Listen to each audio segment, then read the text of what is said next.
आपका कृष्ण दरबार में एक बार फिर से स्वागत है।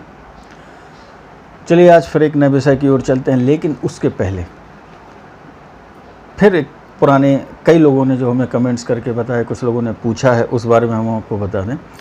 लक्ष्मी जी के उपाय भी दिए, क्यों नहीं रुकती ये भी बताया, लेकिन आज आपको एक बहुत सरल उपाय दे रहे हैं। दुनिया में कितनी ही दरिद्रता हो, कितनी ही परेशानियां हो, मात्र माता लक्ष्मी के 8 नाम लेने से तुरंत उसी क्षण नष्ट हो जाती हैं। तो आप जब भी चाहें दिन में 1 बार, 2 बार, 10 बार मात्र माता लक्ष्मी के अष्टलक्ष्मी जो बोला जाता है उनके 8 नाम आप ले लें तो आपके घर से दरिद्रता अपने आप चली जाएगी। यह भगवान श्री कृष्ण ने कहा है द्वारिका में।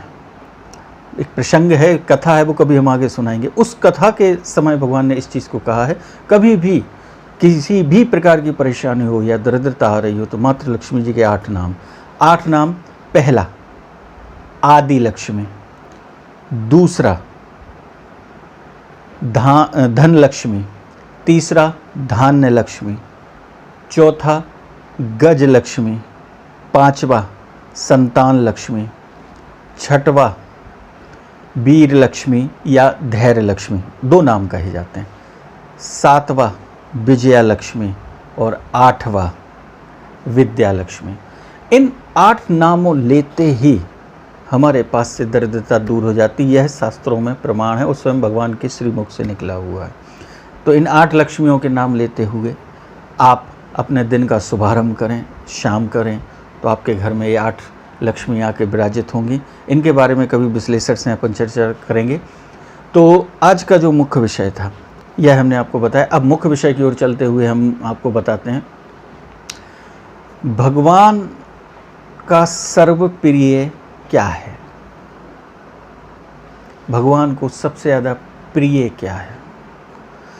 साधु संत मुनि महात्मा हर जीव उस परमपिता, उस परमेश्वर, उस ईश्वर के सर्वप्रिय होने के लिए अनेक प्रकार के यत्न करता है।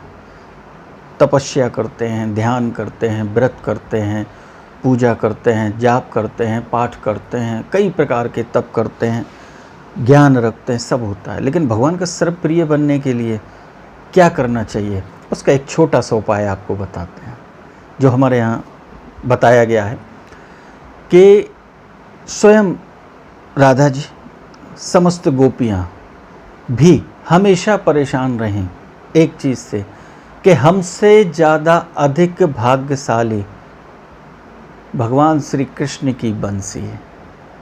वह मुरली जो हमेशा प्रभु के होंठों से लगी रहती है। इसके लिए उन्होंने काफ़ी यत्न किए, काफ़ी प्रभु को रिझाने के लिए सब कुछ किया। कई अनेक कथाएं जो आपने अलग अलग सुनी होंगी। तो भगवान के जो मुख से, उनके अधरों से, उनके होंठों से जो लगा रहे वह है बांसुरी। और बांसुरी हमें सिखाती है कि यदि आप बांसुरी की तरह अपने जीवन को बना लेंगे तो आप भी भगवान के सर्वप्रिय हो जाएंगे। बांसुरी में 3 मुख्य गुण होते हैं जो भगवान को सर्वप्रिय हैं। पहला गुण, बांसुरी में कभी गांठ नहीं होती। तो भगवान कहते हैं यदि तुम्हें मेरा सर्वप्रिय बनना है, चाहते हो कि मेरे सबसे ज़्यादा समीप रहो, हमेशा मेरे साथ रहो, मेरे प्रिय रहो, तो जीवन में आप कभी गांठ नहीं रखना। चाहे वह घर में हो, संबंधों में हो, हमारे परिवार में हो, परिवार से बाहर हो, कहीं भी हो। यदि आप गांठ रखेंगे, किसी भी छोटी सी भी बात को किसी के प्रति मन में रखेंगे तो वह आपको भगवान के प्रिय नहीं होने देगी। दूसरा, बांसुरी में जब फूंक मारी जाती है तभी बजती है। तो बांसुरी हमें सिखाती है कि जब समय आए तभी बोलना चाहिए। यदि बिना समय के हम बोलेंगे, चाहे हम अपना ज्ञान देने की कोशिश करें, चाहे हम किसी से कुछ भी सलाह देने की कोशिश करें, बिना समय आए यदि हम बोलेंगे तो हम कभी भगवान के प्रिय नहीं हो सकते। तो बांसुरी यहाँ सिखाती है कि यदि आपको भगवान का प्रिय होना है तो आप बांसुरी की तरह जब फूंक मारे, मतलब जब समय हो तभी बोलो, वरना मौन रहो। तीसरा, बांसुरी हमेशा मधुर बोलती है, मीठा बोलती है, और उसकी मिठास और धीमा बोलना ही भगवान को प्रिय बनाने का सबसे बड़ा कारण है। तो आप भी अपने जीवन में हमेशा मीठा बोलिए, धीमा बोलिए, तो आप देखिए इन 3 गुणों को यदि अपना लेते हैं बांसुरी की तरह, तो आप भगवान के सरप्रिय होने में समय नहीं लगेगा। इसका एक उदाहरण बताते हैं। आप सब लोग वृंदावन गए, बांके बिहारी लाल की अटूट कृपा रही, आप लोगों ने उनके दर्शन किए और फिर उनसे प्रार्थना है कि हम सबको फिर से बुलाएं प्रभु, जो बीच में हम लोगों के कौन से पाप हो गए कि हमें नहीं बुलाया गया, हमें दर्शन नहीं दिए गए। कुछ समय पहले की एक घटना है। एक लड़की आगरा में, उसका जन्म हुआ, वृंदावन के पास बड़ी हुई। बचपन से वह श्री कृष्ण की भक्ति रही और भक्ति करती रही और भक्त रही, लेकिन उसको पूरे जीवन जब तक भगवान की कृपा नहीं, तब तक उसको वृंदावन जाने का मौका नहीं मिला। बिहारी जी की बहुत अनन्य भक्त रही, कृष्ण का जाप करती रही, लेकिन वृंदावन जाने का मौका नहीं मिला। वो भगवान से हमेशा कहती थी, प्रभु ऐसी क्या गलती है, हमसे पास में होते हुए आपने हमें नहीं बुलाया। अब जो भी परिस्थिति उसकी रही हो, किस्मत देखिए जब भगवान ने कृपा की कि उस लड़की का विवाह ब्रज में तय हो गया और वह वृंदावन में शादी होके पहुंची। जब शादी होके पहुंची, पूरे जो उनके रीति रिवाज के अनुसार कार्यक्रम हुए, सब कुछ हुआ, मात्र वह 2 दिन वृंदावन में रही, लेकिन उनके रीति रिवाज होते हुए उसे बांके बिहारी के दर्शन नहीं मिल पाए। फिर वो टेंशन में आई। अचानक विदाई का समय आया और उसको वापस अपने घर आना पड़ा। फिर उसने एक विचार किया, चलो अब तो वृंदावन में ही रहना है, कभी तो बिहारी जी कृपा करेंगे, अब तो उनने बुला लिया है, इतनी कृपा बहुत है। और इसी भाव से और इसी उससे कि आज नहीं, एक दिन में नहीं होगा, लेकिन एक दिन होगा, यह विचार करके वह हमेशा उनकी भक्ति में लगी रही।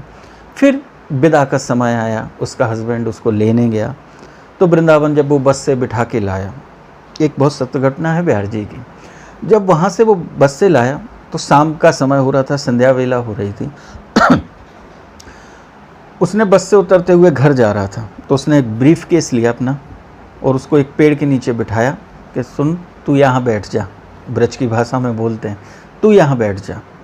हम ब्रजवासियों की आदत है कि हम जमुना जी में स्नान करते हैं, तो हम संध्या बेला में स्नान कर रहे हैं, हम आ रहे हैं, और यदि कोई परेशानी हो तो मुझे आवाज़ लगा देना।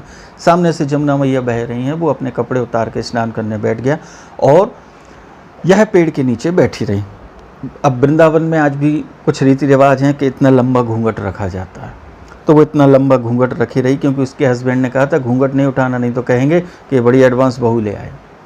तो बेचारे घूंघट रखे और ब्रीफ केस के ऊपर हाथ रखे, ऐसी बैठ गई और बैठे बैठे सोचती रही कि अब हमारा विवाह तो वृंदावन में हो गया है और मेरे हस्बैंड की उम्र 20 वर्ष है, मेरी उम्र 18 वर्ष है और बिहारी जी की उम्र 12 वर्ष है, तो मैं बिहारी जी से क्या रिश्ता रखूं, उनको क्या बना लूं अपना। तो उसने जब उम्र का गणित लगाया, तो गणित लगाते लगाते उसने कहा देवर का रिश्ता बहुत अच्छा रहेगा, आज से मैं बांके बिहारी को अपना देवर मानती हूँ। बस उसका इतना कहना था। इतने में ही एक 10-12 साल का बालक आया और आके ब्रज की भाषा में कहता है, ओ भौजी नई हो क्या, थोड़ा अपनी सूरत तो दिखाई दो। जब बिहार ब्रज की भाषा में बोला उस बच्चे ने, तो ये कहने लगे अरे हट जा, कौन है, उसको हटाया। वो फिर आया, कहने लगे भौजी एक बार अपनी सूरत तो दिखाई दो, फिर हटा दिया। फिर तीसरी बार कहा कि अपनी सूरत तो दिखाई दो, उसने फिर हटा दो, कहने लगे हम उनको बुलाएंगे अभी, तुम जोर से भाग जाओ यहाँ से, और बैठी रही। इतने में थोड़ी देर शांति हो गई। शांति होने के बाद अचानक वह सोच रही कि लगता है वो लड़का चला गया। इतने में उसने देखा कि वह लड़का आया, उसने घूंघट उठाया और ऐसा ऊपर किया, मैंने तो सूरत देख ली, और ऐसे करते हुए दौड़ लगा दी। अब वो चिल्लाई। इतने में उसका हस्बैंड आया। हस्बैंड कहता क्या हुआ, क्यों चिल्ला रही हो? अरे कहने लगे देखो तो मैं तो घूंघट डाले बैठी थी, एक लड़का एक छोरा आया और मेरा घूंघट उठा के कहता भौजी सूरत देख लियो। चले, कहने लगे भौजी हमारा तो कोई छोटा भाई है ही नहीं, ना घर में तो हम सबसे छोटे हैं। अरे कहले वही भौजी कहते हुए चला गया, भाग गया। कहले हमें बताना, पहचान जाओगी? कहले हम पहचान जाएंगे, मैंने उसकी सूरत देख ली है। कहले ठीक है, बताना कौन है, ब्रज में ऐसा कौन सा हो गया, ऐसा लल्ला कौन है? यह कहते हुए वो घर पहुँचे। सुबह सुबह जब दूसरे दिन सुबह हुई तो उसकी सास ने कहा कि बेटा, बहू जब से आई है अभी तक बिहार जी के दर्शन करने नहीं गए, जा आज इसको दर्शन करवा ला। कहले जी माँ। वो दर्शन कराने पहुँचे। आप लोग गए हैं बिहार जी की, जब वो सीढ़ियाँ चढ़े, सीढ़ियाँ चढ़ के जब ऊपर तरफ पहुँचे तो उसने कहा यहाँ से तुम्हें नीचे ही दिखेगा, अब यहाँ से घूंघट उठा लो, नहीं तो बिहार जी के दर्शन कैसे करोगे।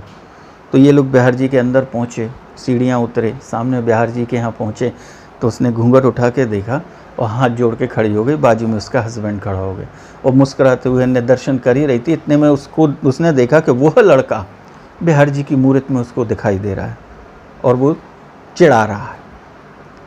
तो वो कहती है सुनो, वो है लड़का। तो उसके हस्बैंड ने देखा, कहाँ है? अरे कहने देखो वो है लड़का। कहाँ? अरे कहने वो। तो उसने देखा कि ये इशारा कर रही है बिहार जी की ओर। तो उसने कहा यहाँ ये तो मैं बिहार जी नहीं दिख रहे। कहले कहाँ है बिहार जी? वो लड़का बैठा है, वो देखो चिढ़ा रहा है। उसके हस्बैंड ने तुरंत उस अपनी पत्नी के चरण छुए और कहने लगा, धन्य हो, हमने इस ब्रज में जन्म लिया, अनेक लीलाएं सुनी हमने बिहार जी की, परंतु आज तक बिहार जी के दर्शन नहीं हुए। लेकिन रात में जो तुमने बताया था कि तुमने एक रिश्ता देवर का बना लिया, तो वो देवर की तरह आज वो चढ़ाने के लिए तुम्हारे सामने साक्षात बैठा है। कह लगे तुम धन्य। बोलो बांके बिहारी लाल की जय। यह है बिहारी जी की लीला। प्रभु कब लीला करते हैं? जब हम उनसे कोई रिश्ता बना लेते हैं। एक छोटा सा उदाहरण हम आपको इसके बारे में दे रहे हैं। हमारे यहाँ दरबार में एक हमारे मित्र हैं व्यास जी, उनके माता पिता जो अब इस दुनिया में नहीं है, काफ़ी बुज़ुर्ग हो गए थे। एक दिन अचानक वो आए और कहने लगे, बेटा मैं वृंदावन जा रहा हूँ। उस समय भी उनकी एज 70 के करीब रही होगी और 2-3 साल छोटी वो चाची जी रही होंगी। तो हम उनसे चर्चा करने ही वाले थे, इतने में उन्होंने कहा, बेटा ब्रज जा रहा है, कुछ लाना है? हमने कहा हाँ बिहार जी जा रहे हैं। हमने कुछ उनको बताया। अचानक दरबार से ठाकुर जी ने क्या प्रेरणा दी मुझे नहीं मालूम, मुझे बाद में पता लगा। अचानक हमारे मुख से निकला, हमने कहा चाची? कहले हाँ बेटा। हमने कहा आप वृंदावन जा रही हो, बिहार जी के दर्शन करोगे, बिहार जी मिलेंगे, पहचान लेना। ये मेरे मुख से निकल गया, मुझे नहीं मालूम। तो वे हंसने लगे, कहने ठीक है। उन्होंने दरबार में प्रणाम किया और चले गए। ये क्या प्रेरणा थी मैंने यह आज तक नहीं समझ पाया, ये मेरे रोम खड़े होने लगे। तो वो लोग पहुँचे और जब वहाँ पहुँचे और लौट के आए तो उनने हमें घटना दिखाई। दोनों की आंखों में आंसू था। हमने उनसे पूछा आप लोग? कहले बेटा तुम्हारे मुख से बिहार जी ने क्या कहलवा दिया? हमने कहा क्या हुआ आप बताएं। तो उन्होंने बताया कि हमने बिहार जी के दर्शन किए, वहाँ रुके वो 1 हफ्ते 10 दिन। कहले दर्शन करने के बाद हम सामने जमुना जी के तट पे थे, तो हमारे एक रिश्तेदार ने छोटे से लड्डू गोपाल मंगाए थे कि आप जा रहे हो वृंदावन, छोटे से लड्डू गोपाल आप ले आइए। तो कहले वो हम लड्डू गोपाल लिए थे। तो व्यास जी कहने, उनकी मिसेस ने कहा, कहले आप लाए तो ले तो जा रहे हैं, एक काम करो, इससे अच्छा क्या है, जमुना जी हैं, इन्हीं से इनका अभिषेक कर दें। कहले ये बात तो समझ में आती है। तो वो दोनों जमुना जी के किनारे पहुंच गए। वो डली में वहाँ से लोग बाग लड्डू गोपाल लाते हैं, उनने रखा और उनने कहा जाओ जल ले आओ। तो उन्हें 1 लोटा जल ला के उनके ऊपर डाला। फिर उन्होंने कहा आप हम जल चढ़ा रहे हैं, जब तक अभिषेक करते हैं हम बिहार जी का, जब तक आप एक काम करो, वहाँ से फूल और कुछ मीठा तो ले आओ, माखन मिश्री ले आओ। और वो गए। तो व्यास जी गए हैं, इतने में ये अभिषेक कर रही हैं, पहुँच रही हैं, जो भी ये कर रही थी। इतने में एक फिर आया 10-12 साल का लड़का और कहता है, ए माई ये क्या कर रही हो? तो इन्होंने कहा देख नहीं रहा अभिषेक कर रहे हैं। अरे कहले वहाँ कहाँ कर रही हो? तो मेरे पैर धुला दो। कहने लगे मेरे पैर धुला दो। तो इन्होंने कहा हे क्या कह रहा है, भगवान के आगे तुम कह रहे? कहले मैं कह तो रहा हूँ मेरे पैर भर धुला दो, बस अभिषेक हो जाएगा। ये नहीं समझ पाए और उन्होंने फिर कहा कि पैर तो धुला दो। तो उन्होंने कहा तुम भाग रहे हो कि नहीं भाग रहे? अरे कहने माँ इतनी देर से परेशान हो रही है, कम से कम पैर तो धुला दे।